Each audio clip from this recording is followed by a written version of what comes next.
Hi, my name is Koku with blackfilm.com, and today I'm speaking to Serayah, who'll be starring in the upcoming Lifetime Movie of the Week, Envy. Thank you for joining me today. Yes, thank you for having me. So I have a lot of questions for you because there's just really a lot to you. So let me just start from the beginning. So where did you grow up? I grew up in Southern California. I'm Hmm. from San Diego, but I grew up in the LA area Hmm. and a little bit in Atlanta too. So kind of between those two worlds. And I saw that you used to play basketball. Yes, yeah. I played basketball growing up. My dad he plays basketball. That whole side of my family is very athletic. So I've been playing recreational teams and school teams probably since I was maybe 8 or something like that. Really? So do you have a favorite team now? Do you watch the NBA or? You know what? I did have a favorite team growing up, which would probably be the Lakers and the Bulls, but now I just have favorite players because I feel like they trade a lot more often than they used to. So Right now, we pay attention to the player as opposed the to the team. players, I No, suppose, you're right. right? So who are your favorite players? Um, I always loved Allen Iverson. I know he's retired. I do really I really like LeBron. He's so dope. Dwayne Wade are some of my favorites. Hmm. Who else? Good character as opposed to even just good players. Hmm. Yeah, Hmm. like good people. Hmm. Um, I liked Rajon Rondo for a while too. He's Hmm. oh, go ahead, Hmm. Craig. Oh, she knows basketball. I wasn't trying to test you. I just wanted No, to. I want to know how much you just really liked it. But I'm like, okay, she knows her basketball. right? So, okay, so when did you know that you could really sing and dance? I mean, beyond just being like, oh, she got a little, something to her. Um, like I guess I started that very young too. So I started writing songs at like 9. It's just like a outlet, a passion. And then I've been dancing. My mom put me in dance at like 4. So dance has always been a thing. Music has just always been like an outlet. And I think my mom, she definitely said that she didn't know I could sing until one day in church. I was in the choir and I had a lead that Sunday morning, and she She's was looking. like, I remember her looking at me like, "What's happening? I didn't know you could sing." Yeah, so it's kind of like that, and then it's just kind of trickled and kept going from there. so you started out as far as where many of us know you as playing Tiana in Empire, Mhm. and that apparently is your first professional role ever. Yes, yeah, absolutely. Okay, so the reason why that just sounds so wild to a lot of us, and I'm sure to you, it's just like, yeah, because most people like they hope to get a commercial or even to be a background player. You get Hmm. a lead role out the gate. So I mean, how does that feel? Um, that's so interesting. At the time, it was definitely amazing because I didn't have a theatrical agent at that time, and so the fact that I got the opportunity to audition was like super dope. And then when I booked it, I was still really excited because the people that were attached to the project that I knew, but no one knew of Empire yet. It's still a pilot. It's still something that we hope that was going to be big. And then after the first couple episodes, I think that's when it really rang in true. Like, okay, this show is like huge. It became a And then after the phenomenon. season, it was like a whole nother situation coming into the second season. So, and it just kept going from there. And the fact that it was cable TV, so the whole world can watch it and tune in, I think made a big difference as well. But it definitely felt. It was just it went so fast. I was just thrown into the matrix and figuring it out as I went along, and so I learned so much from that show. As definitely, And 100%. you nailed it. And you got that role so young anyway. So, but how was that to go from, you're in the LA area with your family, and then with Empire, it's shot in Chicago. So now that's a whole nother experience. So it's like, how does it feel to have, spent time in Chicago? Did you like the city?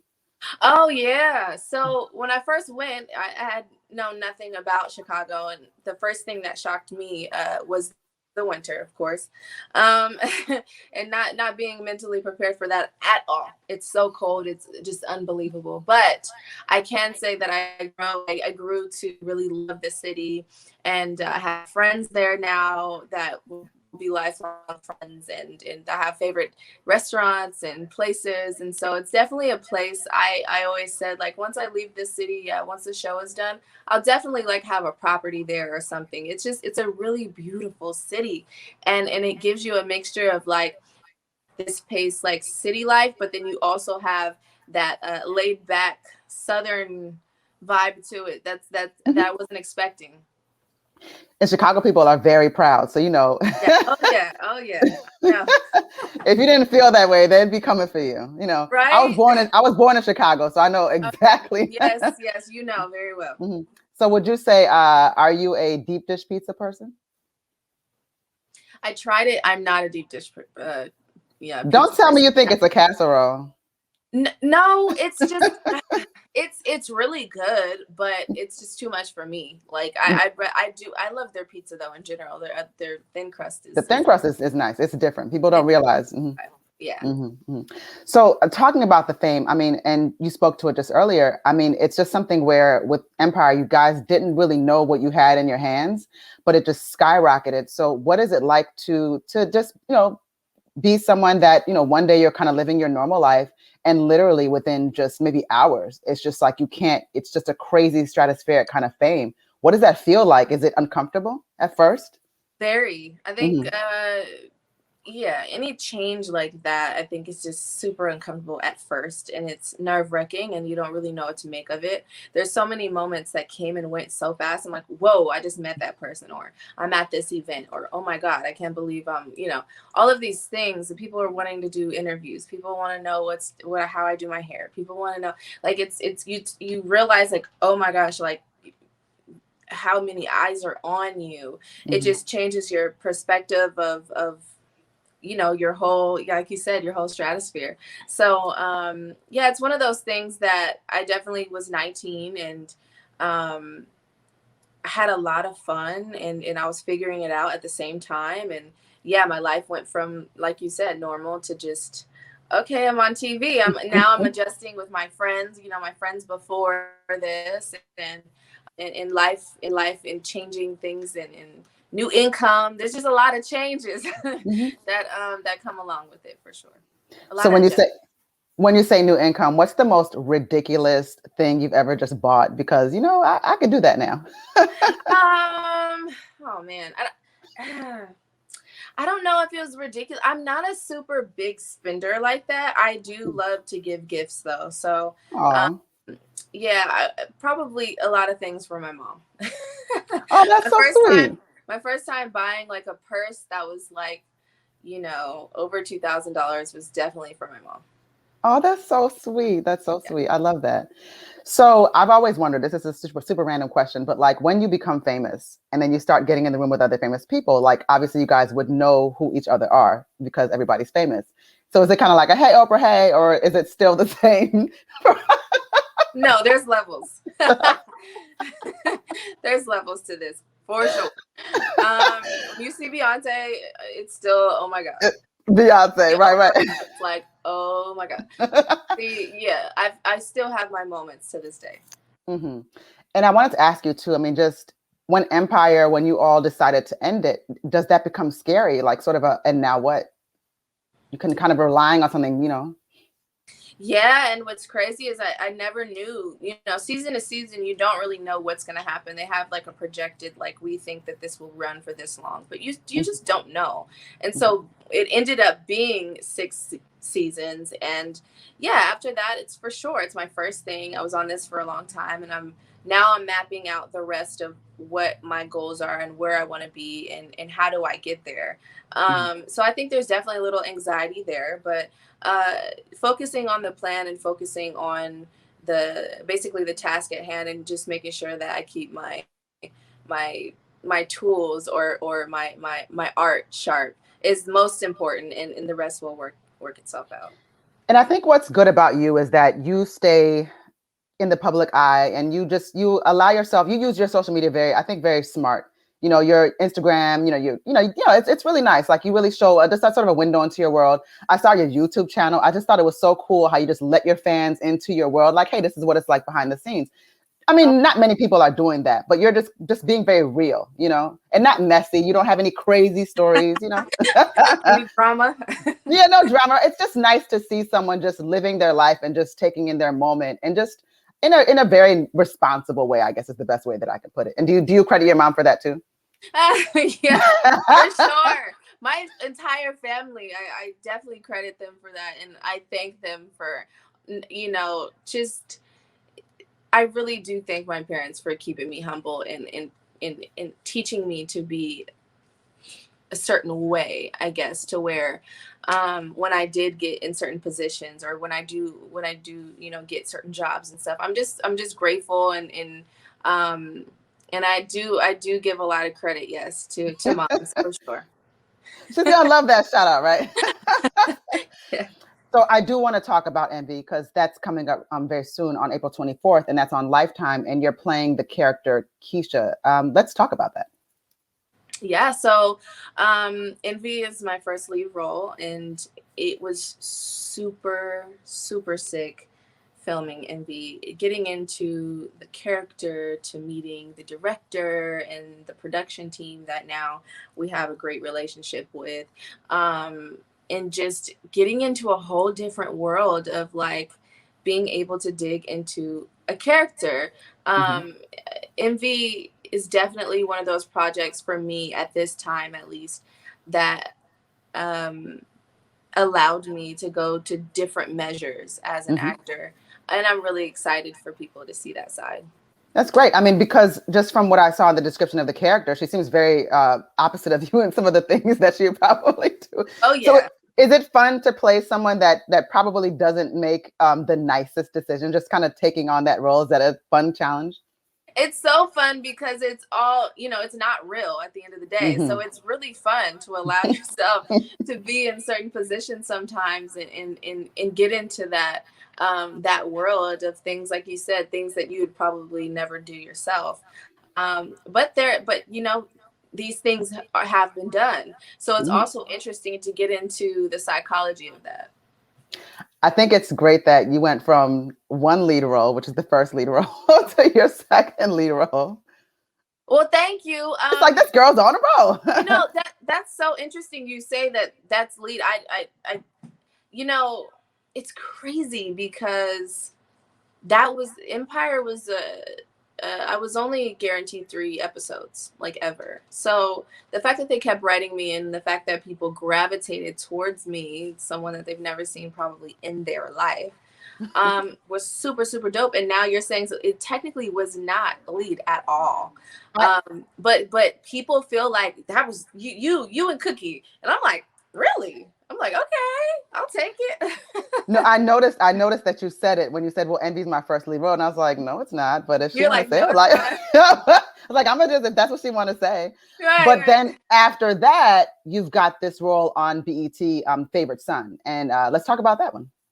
Yeah, so that was really cool because I was able to work with people that I know, like Rotimi, and for me to like have on screen romance with him was so cool because we knew each other, and we could go to those extremes and be comfortable. And it was the first time, I think, that I was able to not be like the newbie. I was kind of like, Mhm. hey, seeing people I know, and like, just fell right into the groove. But Favorite Son is really, really cool, and the character I get to play was really, really cool because she has this realistic arc to her story, which I loved.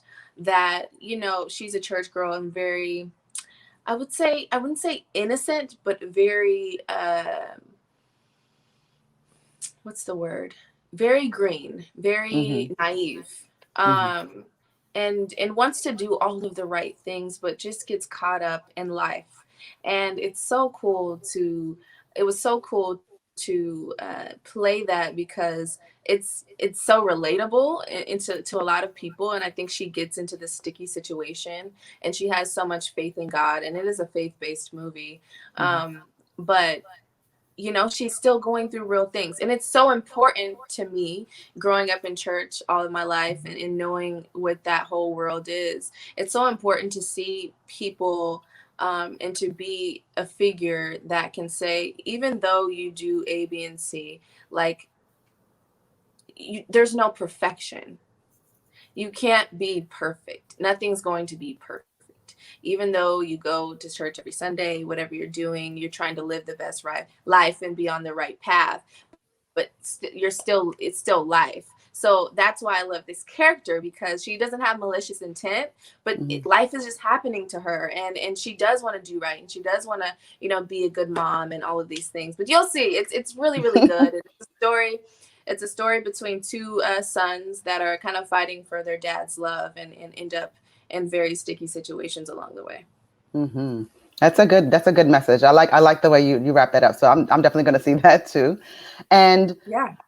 I've wondered, because when you're so talented in different areas, because you do act, you do sing, and you do dance, do you ever feel like sometimes you're kind of not paying attention to any particular talent? How do you balance that? I know that you do constantly keep working, but is it hard to maintain a balance with that?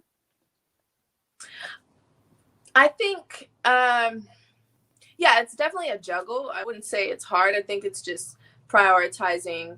Um, I'm a person of, I love to study. I love to, like, if it's rehearsal, I love to rehearse like for a long time. Like, everyone knows that about me. So I just, when it comes down to it, I just take the time out for it. And if I have time off, I'm like, okay, what acting class or workshop can I get into? Who can I study? What books can I read? How do I get better? And the same thing with music. Music is nonstop though. Music is every day. Um, that's the only difference. But I could say that it's not hard. It's definitely a juggle, but it doesn't feel like work or anything like that. Just because I love to do both things. That's good. And I know you said you got to work with some of your friends like Rotimi. Who would you like to work with as far as singing and as far as acting? Okay. I would love one day to have J. Cole be a feature on one of my songs. That would be Oh, amazing. so you I like love good J. Cole. rappers. Yes, I like great rappers. Lil Wayne, so I'd love to work with him. Who else? There's so many dope people out. Daniel Caesar. This is music. Listen to her. She knows her stuff. I have some favorites. I do have some new favorites. And then as far as the acting world, I honestly, I would love to play like Kerry Washington's daughter, or like, I would love to be in a film, you know, with an A-lister that I can learn so much from, and um you know, be that supporting role with someone that's like super dope like that. The reason why I know you're Let's being go. very no, the reason why I know you're being sincere is because I saw an interview with you, and you were asked a question about your experience working on Empire, and you said that at times you would sort of ask, you would stay back, and you'd ask if you could just observe the scenes between Terrence Howard, right? Like you wanted to Yes. see, like you were watching, like observing and Cookie, you know, and I thought that was very, very quite interesting. Like the Taraji and Terrence, and like they're no, in a way they're like your co-stars. Not saying that it necessarily has to be a casual relationship, but you Right. were looking to learn something, and that's a very different kind of person, and I respect that. Thank you. I appreciate that. Yeah, naturally, I look at who is the best, and who has done it, who has conquered, who has been successful at it, and there's reasons. And I kind of am, I love to study that, even with music. I'm like, okay, who is a lifetime artist? What do they do? What not that not that my road would be the same, but it's kind of like a formula, and I look at it in that way. And I love to just learn. So that's me. I study, I observe, and that those are things that I'm like, I want to do this, or like, you know, I want to stay back and watch this. You know, that's definitely me. No, that speaks a lot to who you are, and it makes everything make sense. Like, you know, you Yeah, I'm can. like, you know, you watch Homecoming, you know, Beyonce is Beyonce already, Mm-hmm. and you see the work that she's putting in. It's like, why do if that's where the work ethic is and that's the outcome, that's how I look at things. I'm like, No, okay, that makes people at the top of their game are still working. are That's true. still working, learning, evolving. Yeah. Mm-hmm. So we talked about perhaps the actors you'd like to work with, and we're speaking it into existence. And the of course the rappers. What would be your dream role? Ooh, dream role is definitely something in the action world. I definitely want to be, if it's not DC or character, or if it's Catwoman, or if it's just playing a badass, pull the gun out, jump, do stunts. Not the gun gesture. I want to do my own stunts. I want to go to like stunt practice and like things like that. I totally see it for you. I see it for you. I see it for you. So beyond that, what's next? I mean, we talked about your roles in the Lifetime movie and the BET movie, of course. Do you have anything else down the pipeline that we should know about? Definitely, I'm releasing music finally. I'm finally going to be releasing music very, very soon, and I have a single coming out featuring Rick Ross called "Tell Me About Myself," and that is the new music drop that I'm having this year. It's been a little while, so I'm excited to finally announce that it's official. And good. That is the next thing that's going to be coming out too. I'm so happy for you. Thank you. I love Rick Ross too. And and one of the things I say about Rick Ross is he knows how to pick a beat. So I already know this is gonna go crazy. So I'm looking forward to that. Thank you. Thank you. So I thank you so much for speaking with me. My name is Koku with blackfilm.com. Serayah's latest project, Envy, that's going to be out on Lifetime April 24th. The BET project. April 17th now. Oh, it's April. Okay, okay, that's great. So it's sooner. Okay, Yep. Great. Yep. I'm going to watch both, of course. I really appreciate you taking the time out to speak with me. And ladies and gentlemen, this is Serayah. Thank you. Thank you so much. Take care. You too. Bye-bye.